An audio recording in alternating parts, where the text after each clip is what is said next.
The arena was settling into a rhythm. You know, that specific hum of a crowd that is seen enough for one night?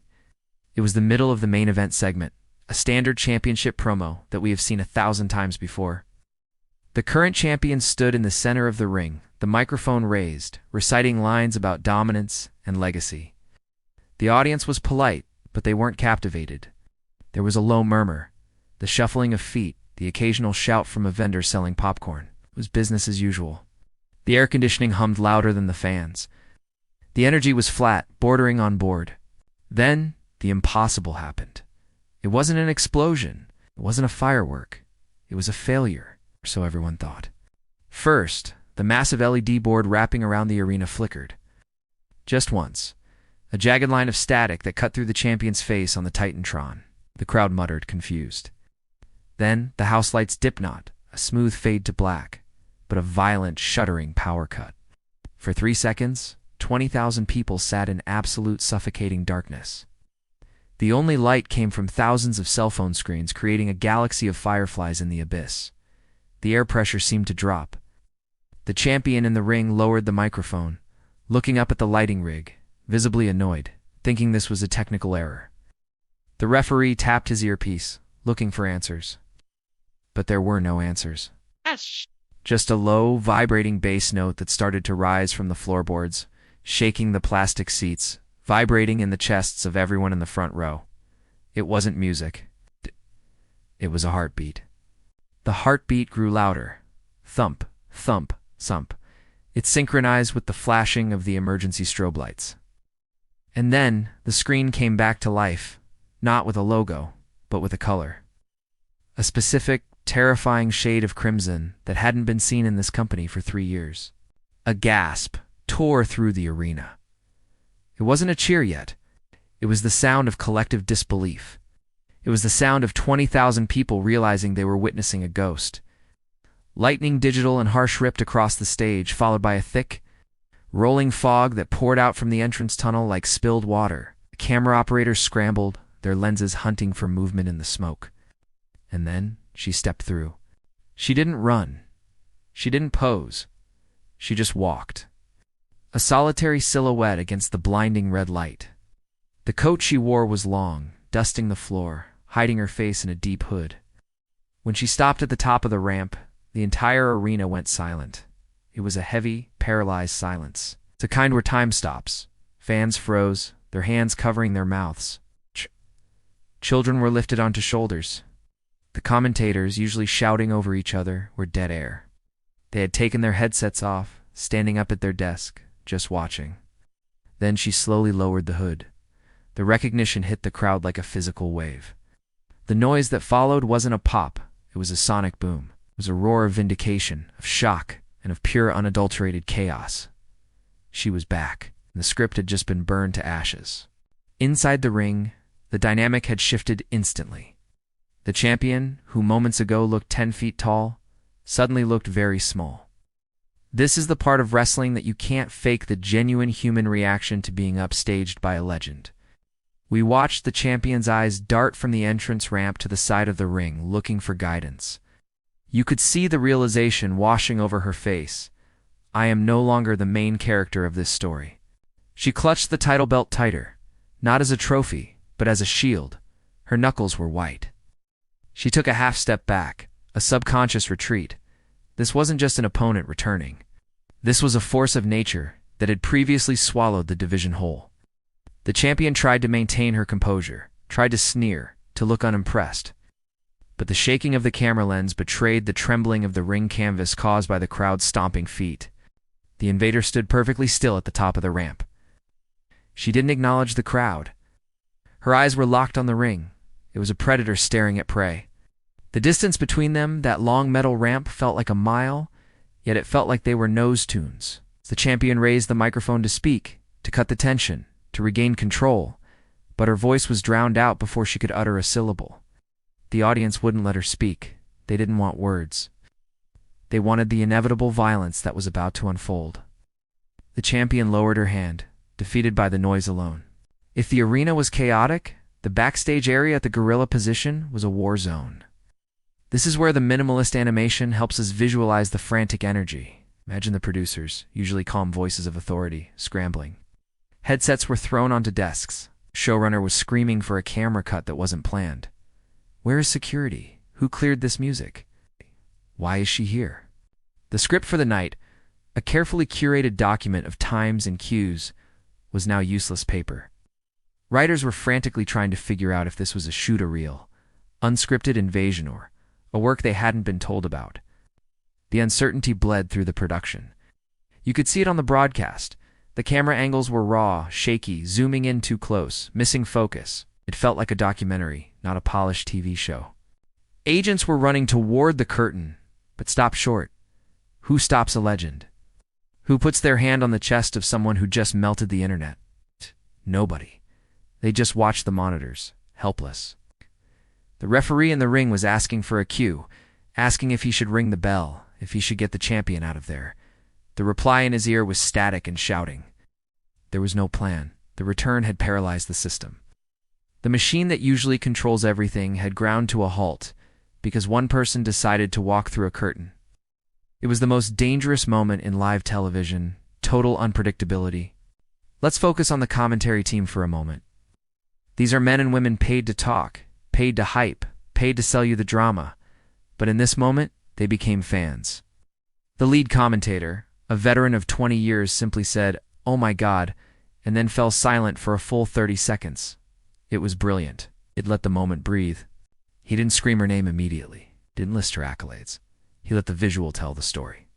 When he finally spoke, his voice cracked. It wasn't the polished broadcaster voice. It was trembling. He spoke about what she meant to the industry. He reminded us of how she left the injury, the tears, the retirement speech that felt so final 3 years ago. "We thought we'd never see this again," he whispered. And that was the hook. It wasn't about fighting. It was about resurrection. He described the atmosphere as electric, but that word felt too small. It was spiritual. The camera panned to the crowd. We saw grown men holding their heads in disbelief. We saw a young girl in the front row wearing the returning star's old merchandiser shirt that was faded and worn, crying openly. That image sold the return better than any pyro or special effect. It grounded the spectacle in real human emotion. This wasn't just a character. This was someone's hero coming home. While the arena was vibrating, the digital world was collapsing. Within seconds of her music hitting, the social media platforms began to glitch under the traffic. The hashtag of her name didn't just trend. It dominated the top 10 spots worldwide. People who hadn't watched wrestling in a decade were suddenly texting their friends, "Turn on the TV, now." The speculation ran wild. Theories began to spin instantly. Was she here for the belt? Was she here for revenge? Is this a one-night appearance? The mystery deepened the intrigue. Fans were analyzing every frame of her entrance. They noticed she wasn't wearing her traditional wrestling gear. She was in street clothes, combat boots, jeans, taped fists. This suggested a fight, not a match. This digital ripple effect proves the power of storytelling. The company hadn't advertised this. They hadn't sold tickets on her name. It relied on the element of surprise, the oldest trick in the book, and it worked flawlessly. The engagement metrics were vertical. The clips of her walking through the fog were being shared by athletes, musicians, and news outlets. For one night, the barrier between wrestling and pop culture dissolved. Everyone was watching the same thing. Everyone felt the same shock. It was a communal experience in an era where we usually watch things alone. To understand the weight of this return, we have to remember the silence of her departure. 3 years ago, she didn't lose a match. She lost her career. We remember the image, sitting in the center of the ring, unlacing her boots, the universal sign of retirement. A neck injury that doctors said was the end. The narrative back then was tragic. She was in her prime, the face of the revolution, the woman who made the main event possible. And then, in a blink, it was over. The screen went black on her career. For 3 years, there were no interviews. No podcasts, no appearances. She vanished into the shadows to heal. That silence is what made the noise of her return so deafening. We knew, without being told, the hell she must have gone through to get back to this ramp. The rehab, the doubt, the nights waking up in pain. The doctors saying no 100 times until one finally said maybe. This walk to the ring wasn't just an entrance. It was a victory lap over fate itself. The fans felt that struggle. They weren't cheering for a plotline. They were cheering for the human resilience required to defy the odds. It added a layer of gravity to the segment. This wasn't scripted drama. This was real life forcing its way onto the screen. Imagine the scene not in the arena, but in a living room somewhere miles away. Her family watching. Her parents who saw her broken and in a neck brace 3 years ago, now watching her walk back into the fire. The conflict of emotion there is palpable pride, mixed with terrifying anxiety every bump she takes. Every hit they flinch. This is the unseen cost of the return. The commentary team alluded to this, mentioning the personal risks she was taking. It raised the stakes. Wait. We weren't just watching a sport. We were watching a high-wire act without a net. She wasn't doing this for the money. She wasn't doing it for the fame. She had enough of both. She was back because of an obsession, a need to finish the story on her own terms. That drive, that borderline irrational need to be the best, is what connects with the audience. We saw a woman who refused to let a medical chart define her legacy. She was risking her future for one more moment in the sun. And as she climbed the steel steps, pulling herself up by the ropes, you could see a slight hesitation, a deep breath. She was soaking it in, acknowledging the risk, and choosing to step through the ropes anyway. She entered the ring. The music faded, leaving only the hum of the crowd, which was now a low, anticipating roar. She stood across from the champion. The champion, to her credit, stood her ground, raising the title belt high, screaming, "This is mine, my time." The returning legend didn't blink. She didn't look at the belt. She looked directly into the champion's eyes. She picked up a microphone. The crowd hushed, desperate for the first words. She brought the mic to her lips, paused, and then she lowered it. She dropped the microphone. It hit the canvas with a loud thud. She didn't need words. She simply smiled a cold, knowing smile. She extended her hand, not for a handshake, but pointing, at the champion, and not at the title belt. She pointed past the champion to the corner of the ring. In the corner, sitting slumped against the turnbuckle, was the rookie challenger the champion had just beaten and humiliated before the lights went out. The rookie who had been written off as a failure. The legend walked past the champion, completely ignoring her, completely ignoring the belt that everyone thought she came for. The champion turned around, confused, insulted.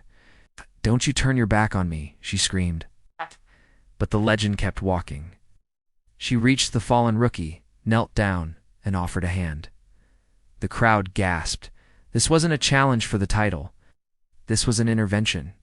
She pulled the rookie to her feet, dusted her off, and looked her in the eye. She nodded. Then she turned back to the champion, who was now trembling with rage. The legend pointed at the rookie, then at the champion, and mouthed 2 words that the cameras caught perfectly. "She's ready." The twist hit everyone at once. She didn't come back to reclaim the throne. She didn't come back to steal the spotlight. She came back because the industry had become a bully's playground, and she was here to build the army that would tear it down. She wasn't the savior, she was the mentor. As she raised the rookie's hand, the crowd realized the story had changed. It wasn't about the past glory of the return. It was about the future she was protecting. The screen faded to black, not with a brawl, but with an alliance that terrified the establishment more than any punch ever could.